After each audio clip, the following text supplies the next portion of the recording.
If you are planning to buy cryptocurrencies on eToro, then make sure to watch this video first. I'm going to share with you some of the things that I found out that made me stay away from buying cryptos from the platform. Just to give you a little context here, I'm a big fan of eToro and I am a big fan of cryptocurrencies, but I'm just not a fan of buying cryptocurrencies on their platform. Now let's go through what we will be covering in this video. Number 1, not owning the actual coin. Number 2, limitations of eToro cryptocurrency trading. Number 3, who should use eToro cryptocurrency trading. And if you are ready, let's start.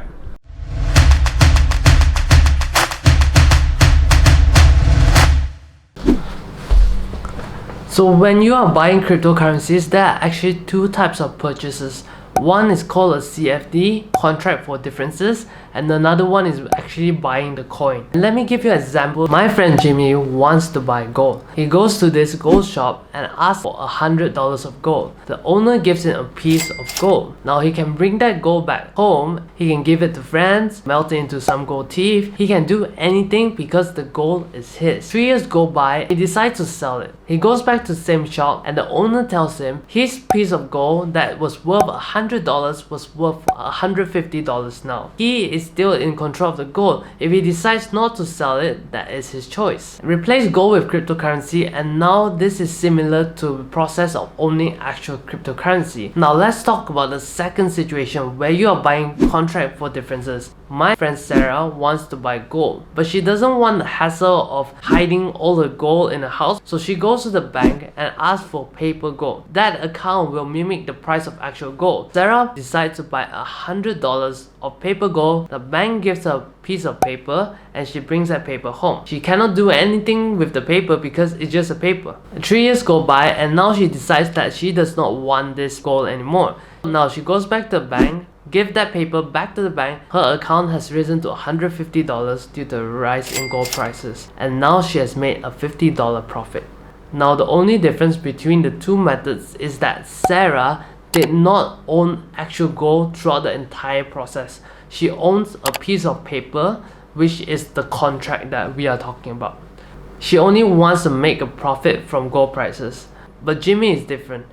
He has the actual gold. He can do anything with it. He has full control. Now the same thing applies to cryptocurrencies. You can either buy the actual thing or you can buy a piece of contract. And that leads us to the main point I have with eToro. You might not be aware of this, but eToro is actually licensed under 3 different countries: Europe, UK, Australia. Depending on which country your account is licensed under, you get a different treatment when it comes to buying cryptocurrencies. Now let me teach you how to check which country your account is licensed under. Just log into your eToro account, click on settings on the bar here. Now click on your username. On the bottom here you can see which country your account is licensed under. If your account is under the UK or Europe, then your trades will be secured with real assets. This means that eToro will be buying the actual cryptocurrency on your behalf. Even though this is a better option, but do continue watching because I will be talking more about this later, and there are things that you have to be aware of. If your account is licensed under Australia like my account, then you cannot buy the actual cryptocurrency. You can only buy CFDs. This is the first thing that puts me off from eToro cryptocurrency trading. Now at this point you must be wondering, if your account is a CFD account like mine, then what should you do? Should you continue using eToro? But before that, let's talk about something more important. Now let's talk about why do I insist on owning the actual thing and not just trading CFDs. Trading CFDs is mainly for price speculation. You want a profit from the increase and decrease in price. But you have to understand the actual purpose of cryptocurrencies. It is not only for price speculation. It carries a whole lot of benefits, and let me tell you what they are. I'll give you 3 examples. Number 1, being the sole owner and having full control. By keeping my coins in an external wallet that's under my control, I can keep it for as long as possible. If you are with a broker, you might be worried that something might happen to the broker. In the world of crypto, they have this saying that your keys, your coins.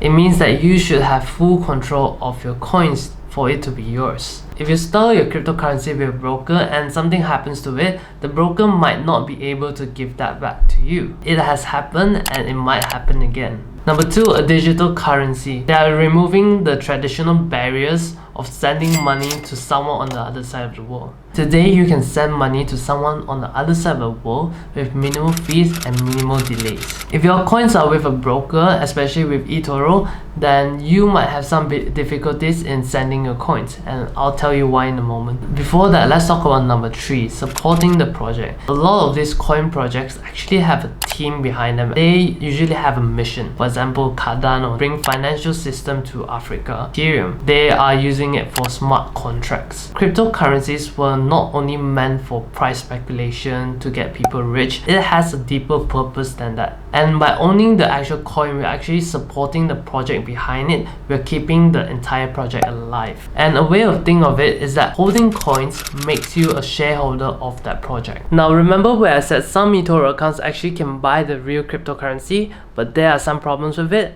Let's talk about that now. Number 1, if you're planning to transfer your coins to another platform, then it might not be so user-friendly. And let me tell you why. Let's take a look at the crypto fact page that eToro has provided us, and let's look at this sentence here.